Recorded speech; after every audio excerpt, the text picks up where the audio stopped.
Hello，大家好，云 Chinese ကနေပြီးတော့ပြန်လည်ကြိုဆိုလိုက်ပါတယ်ဒီကနေ့မှာတော့老师တို့汉语发音အခန်းနံပါတ်2လေးကို老师တို့ဒီအဖက်လေးကြည့်အောင်老师တို့ခေါင်းစဉ်လေးက妈妈幸福的笑了妈妈မိမိကတဲ့幸福ဆိုတာကအေးချမ်းသာရတာပေါ့နော်အေးချမ်းသာရတဲ့အဲ့တလေးကစွာလို့ပြောတာပါမိမိကအေးချမ်းသာရဆိုတာနဲ့笑了ပြုံးနေအချို့ရှောင်းဆိုတာပြုံးတာရှိတာကိုပြောတာပါမိမိကအေးချမ်းသာရဆိုတာနဲ့ပြုံးနေ学句子小红伤心的哭了小红လေးက傷心ဆိုတာလေးကဝမ်းနေတော့ဆိုတာလေးကစွာ小红လေးကဝမ်းနေဆိုတာနဲ့哭了哭ဆိုတာငိုတာပါဆို哭了ငိုနေ弟弟悄悄的走了弟弟ညီလေးကတဲ့悄悄ဆိုတာဆိုတိတ်တိတ်လေးတိတ်ဆိတ်တလေးကစွာတိတ်ဆိတ်စွာနဲ့走了走ဆိုတာလမ်းလျှောက်တာကိုပြောတာပါတွားတာပေါ့နော်ဆိုညီလေးကတိတ်ဆိတ်စွာနဲ့တွားတယ်妈妈满意的点了点头妈妈မိမိက满意的满意ကစိတ်တိုင်းကြသည်的ဆိုတာလေးကစွာမိမိကစိတ်တိုင်းကြဆိုတာနဲ့点了点头အချို့点头ဆိုတာခေါင်းညိတ်တာကိုပြောတာပါဆို点了点头ဒီလိုမျိုး verb နှစ်ခုခြားထဲမှာ了လေးခံပြောထားရဲဆိုအဲ့ဒါကသူကဖြစ်ပြီးသားကိစ္စတွေကိုဆိုလို့ဒီပြောတဲ့အခါမှာသူကဒီ了လေးနဲ့တုံးပြတာပေါ့နော်ဘာဖြစ်他吃了吃苹果ဆိုရင်သူပန်းတီးစားခဲ့တယ်လို့ပြောတာပါသူကဒီလိုမျိုး buff တစ်ခုရဲ့ခြားထဲမှာလာဆိုတာလဲလေးခံပြီးတော့ပြောရစကားကပြီးသားကိစ္စတွေတုံးတဲ့ခါမှာတုံးတာပေါ့နော်မဆိုတော့အဲ့လိုပဲ点了点头မိမိကစတိုင်းကြစွာနဲ့ခေါင်းကိုညှိနေ我们在认真的做题抄我们ငါတို့က在နေတယ်认真ကလေးလေးနဲ့လေးနဲ့တေးလေးကစွာလေးနဲ့စွာနဲ့做လုပ်တယ်题抄ကကာယလေ့ကျင့်ခန်းပေါ့နော်ကာယလေ့ကျင့်ခန်းလုပ်တယ်他们在开心的玩文具他们တူ在ဆိုတာလေးကနေတယ်开心的开心က表現啦တလေးကဆိုတာ表現ဆိုတာနေ玩ဆိုတာကစားသည်文具ကကစားစီ啊ကစားစီကိုကစားနေကြတယ်小华在安静的看漫画小华လေးက在နေတယ်安静的安靜လေးကတိတ်ဆိတ်နေတဲ့ဆိုတာလေးကစွာ小华လေးကတိတ်ဆိတ်နေတဲ့ဆိုတာနဲ့看ဖတ်နေတယ်ကြည့်နေတယ်漫画 anime ပေါ့နော် anime ကာတွန်းကိုကြည့်နေတယ်ဖတ်နေတယ်我们要认真的做练习我们ငါတို့က要ရမယ်认真ကလေးနဲ့တလေးကစွာငါတို့ကလေးနဲ့စွာနဲ့做လုပ်မယ်练习လေ့ကျင့်ခန်းလုပ်မယ်你们要好好的準備考試你們နင်တို့要ဆိုတာလေးရမယ်好好ကောင်းကောင်း得力စွာကောင်းမွန်စွာနဲ့準備ပြင်ဆင်ရမယ်考試ဆောင်မင်းပွဲကိုပြင်ဆင်ရမယ်你要大聲的回答問題你要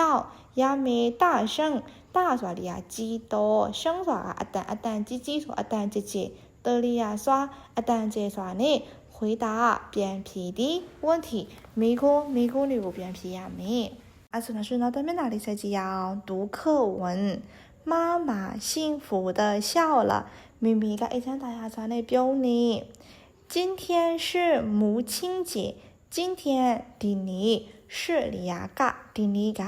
母親節အမေများနေ့放學了放學ကကျောင်းဆင်းသည်樂利ကပြီးကျောင်းဆင်းသွားပြီး小華နဲ့弟弟ညီလေးနဲ့က飛快ကလင်မြန်တော့得力ကစွာလင်မြန်စွာနဲ့跑ကပြေးသည်回家အိမ်ကိုပြန်ပြေးကြတယ်進了ဝင်ခဲ့တယ်မန်ကတကားလေးဝင်ပြီးတာနဲ့他們သူတို့က就ဆိုတာလေးပဲ開始စတင်ပြီးတော့打掃房間打掃ကတန့်ရှင်းရေးလုပ်တာဆို房間ကအခန်းတန့်ရှင်းလုပ်တယ်ဒီမှာဆို grammar တစ်ခုမှတ်လို့ရတယ်ဘာလို့ဆိုမှဆို進了門他們就了လေးကိုမြင်သားထားလိုက်နော်ဒါဆို了ရဲ့就ရဲ့乐也是嘛 buff 来没就业那嘛 buff 来没路嘛他边喏乐也是嘛 buff 就业那嘛 buff 来没是咯ตัวไอ้ได้ไปหาตัวเลยอาชีพกับ buff ဖြစ်ပြီးတာနဲ့ကျိုးရဲ့နောက်က buff ကတန်းဖြစ်တာဥမာဖြင့်我就说看了书就睡觉看了书စာအုပ်ဖတ်ပြီးတာနဲ့就睡觉တန်းအိတ်မှာတန်းဖြစ်မှာပေါ့နော်เลยရဲ့ရှိက buff ဖြစ်ပြီးတာနဲ့နောက်ကဒီကျိုးရဲ့နောက်က buff ကတန်းဖြစ်တာအဲ့ဒီခါမှာကျတော့ဒီ structure ပေါ့နော်ဒီ grammar ပုံစံကိုသုံးနေလို့ဆိုတော့တခါလေးကိုဝင်လာတယ်တခါလေးတန်းပြီးတော့မှအခန်းတန်းရှင်းလုပ်ကြတယ်တန်းလုပ်ကြတယ်ဆက်ကြည့်မယ်နော်လို့ဆို小华လေးက认真的လေးနဲ့စွာနဲ့扫地ရတပြက်စီးလေးဒီတပြက်စီးလေးတွေ小敏လေးက仔细ကစိစက်တေချာတော့တော်လေးကစွာစိစက်တေချာစွာနဲ့ခြားကတုတ်တီ桌子စပွဲတုတ်တယ်妹妹也ညီမလေးလည်းပဲ来帮他们သူတို့ကိုဒါကူညီတဲ့ပေါင်းလေးကကူညီတာเนาะဒါကူညီတဲ့妈妈回来了妹妹ကပြန်လာပြီ高兴的说高兴的表示စွာနဲ့ဝမ်းသာစွာနဲ့说ပြောတယ်房间အခန်းက真တကယ်ကို干净啊淡心တော့干净啊淡心လိုက်တာတဲ့孩子们ကလေးမင်လီယာတို့ကလေးတွေက齐声说齐စွာကပြိုင်တူ声စွာကအတန်းပြိုင်တူအတန်းနဲ့说ပြောလိုက်တယ်祝妈妈节日快乐祝ပါစေ妈妈节日မမေများနေ့မှာ